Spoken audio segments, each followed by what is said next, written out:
안녕하십니까. 지금부터 금강경 제38 가르침 강서를 시작하겠습니다.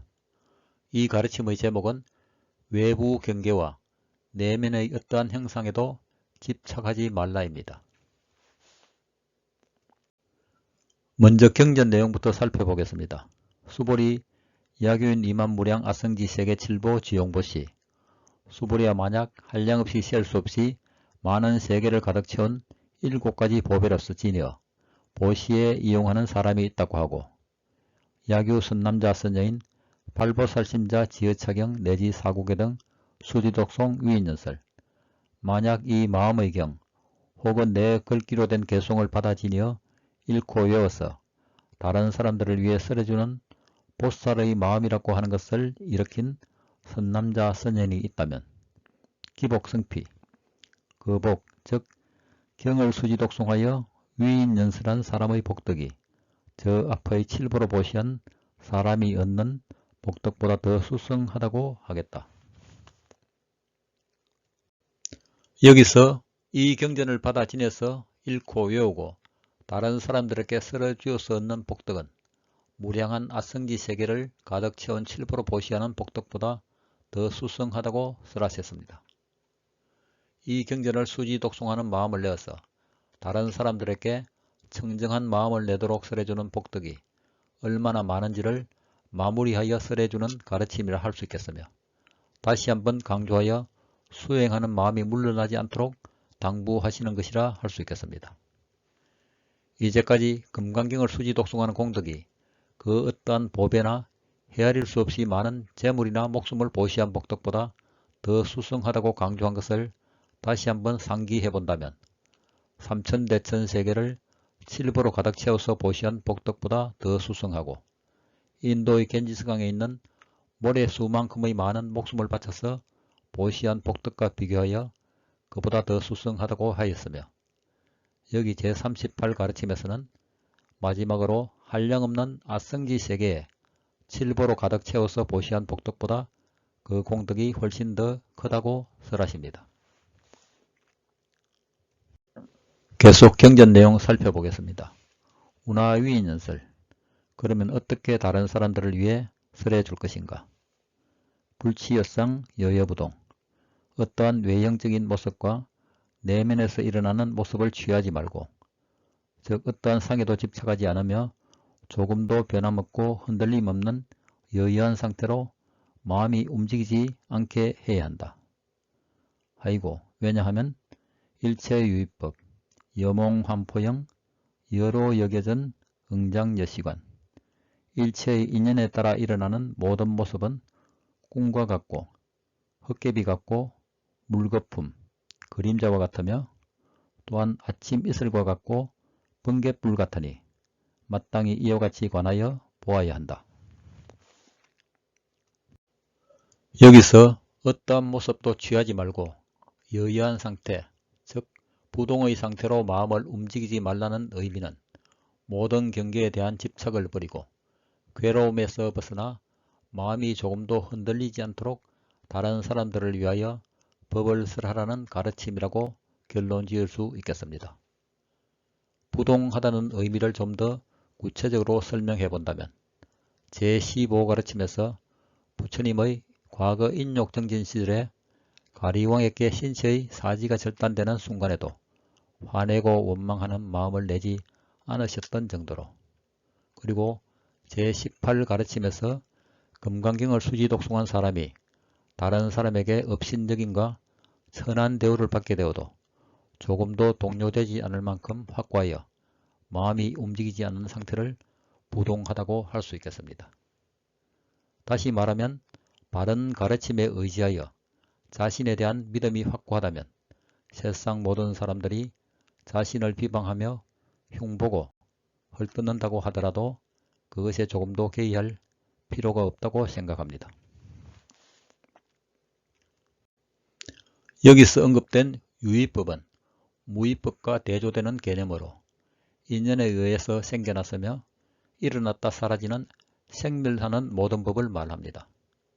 즉 우리의 마음속에서 일어난 모든 상을 유의법이라고 할 수 있으며 이 유의법은 인연이 사라지면 이것 또한 사라진다는 것을 깨닫게 되면 모든 집착에서 벗어날 수 있을 것입니다. 우리는 이 유의법은 항상 하지 않으니 무상한 것이며 이 유의법에는 나라고 할 만한 고정된 실체가 없음을 깨닫고 이 유의법으로부터 완전히 벗어나서 최고의 진정한 행복을 찾아야 하겠습니다. 원각경에 이와 유사한 지환정리, 이환적각이라는 가르침의 내용이 나오는데 즉 일체법이 미혹한 환임을 알면 곧바로 떠나게 되고 환을 떠나면 곧바로 깨닫는다는 의미입니다. 금강경의 가르침이 주는 핵심 내용은 마음속에서 일어나는 일체의 모든 생각이 헛개비와 같이 왔다가 사라지는 것임을 알고 그것에 속지 말고 그 환상으로부터 벗어나야 한다는 가르침입니다. 여기 제38 가르침에서 금강경의 여러 사구계 중 마지막 개송의 가르침이 나옵니다. 즉 우리의 마음속에 나타난 일체의 모든 모습은 모두 꿈과 같고 물거품같이 허망하고 항상성이 없으며 환상과도 같고 그림자같이 그리고 또 아침 이슬과 같고 번갯불같이 한순간에 지나가는 무상한 것임을 알고 이와 같이 간하라고 당부하시면서 금강경 설법이 끝납니다. 마지막 사구계를 유추하여 그림으로 도식해 보았습니다.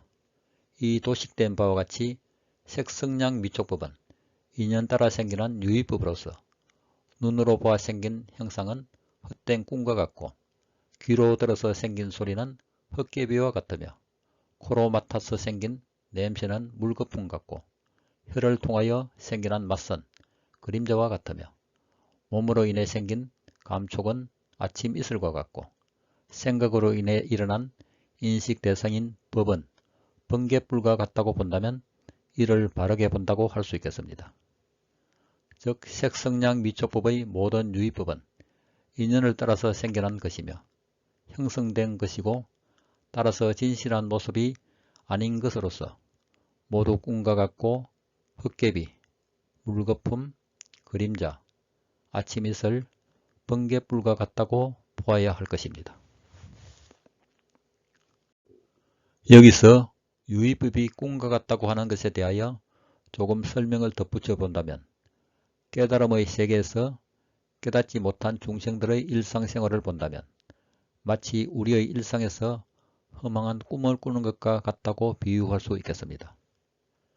왜냐하면 깨닫지 못한 중생들의 일상생활은 자신의 욕구를 충족시키기 위해 늘 무엇을 가지려고 하고 무엇을 시도하려고 하며 또 무엇이 되고자 하는 마음으로 시달리면서 괴롭게 살아가고 있다고 할 수 있습니다. 그러나 바깥으로 향하던 마음을 고요히 하여 쉬면서 각자 자신을 돌이켜 본다면 그것은 참으로 어리석고 허망한 행위라는 것을 깨칠 수 있을 것이라 생각하며 이것이야말로 헛개비와 같은 꿈속의 몸부림이라고 할 수 있을 것입니다. 앞에서 비유한 내용을 유추하여 그림으로 도식해 본다면 다음과 같이 그려볼 수 있겠습니다. 이 두 그림에서 깨닫지 못한 중생들의 일상생활은 깨달은 차원에서 본다면 현실 세계에서 본 꿈속의 세상처럼 여겨질 것이라 생각됩니다. 이 그림을 역으로 사유해 본다면 우리가 잠속의 꿈에서 깨어나서 일상생활로 돌아온다면 꿈속의 세상은 헛된 것이고 참으로 부질없는 것이라고 생각할 수 있듯이 깨닫지 못한 사람들의 일상생활을 돌이켜보아 지금 살고 있는 삶이 번뇌와 망상에 뒤덮여서 무명 속에서 살아가고 있는 꿈속의 세상과 같다고 인식한다면 일상생활에서 깨어나 곧바로 깨달음에 도달할 수 있으리라 생각해 봅니다. 우리의 번뇌와 망상은 곧 우리의 탐욕심과 집착의 결과로 표출된 것이라 할 수 있으며 이 탐심을 내려놓고 마음을 평정하게 가지면서 수행정진을 한다면 멀지 않아 최상의 바른 깨달음에 도달할 수 있으리라 생각해 봅니다. 이를 실현하는 것을 일러서 금강경을 수지 독송한다고 말할 수 있겠습니다. 요점을 정리하여 말한다면 마음을 바르게 하고 생각을 실었고 표현하고 싶습니다. 경전의 마지막 부분을 살펴보겠습니다. 불설시경이 장로 수보리 급제 비구 비구니 우바시에 우바이 일체세간천인 아수라 문불소설 계대환이 신수봉행. 부처님께서 이 경을 설하심을 마치시니 장로 수보리와 그리고 모든 비구 비구니와 우바시에 우바이 일체세간의 하늘과 사람들 그리고 아수라들이 부처님께서 설하시는 바를 듣고 모두 크게 기뻐하면서 그 설하시는 바를 믿고 받아서 받들어 행하였다. 끝으로 올바른 가르침에 대한 수행 정진과 최상의 바른 깨달음의 길에서 물러서지 않는 불태전에 관하여 하나의 비유를 들어서 이해를 돕고자 합니다. 한번 읽어보겠습니다. 더러운 하수구에 빠져서 모든 옷과 온몸이 더러움에 젖은 상태에 있는 어떤 사람을 지혜로운 사람이 건져내어 먼저 더러운 옷을 하나하나 벗겨내고 그 다음에 머리끝부터 발끝까지 몸을 깨끗하게 씻겨서 더러운 냄새를 완전하게 제거하고 나서 좋은 향을 바르고 깨끗한 새 옷으로 갈아입혀 멋진 새로운 사람으로 거듭났다고 하자. 그러고 나서 그 사람에게 이전에 그가 빠졌던 더러운 하수구로 다시 돌아가라고 한다면 하수구에서 빠져나온 그 사람은 다시는 그곳으로 돌아가려 하지 않을 것입니다. 오염된 하수구에서 빠져나온 사람이 다시는 그가 빠졌던 하수구로 돌아가려 하지 않는 것처럼 마음을 수행하는 것도 이와 같아서 방일함이 없이 정진하여 마음이 청정하고 밝아진다면 다시는 탐진치로 오염된 중생심으로 돌아가려 하지 않을 것이라 생각합니다.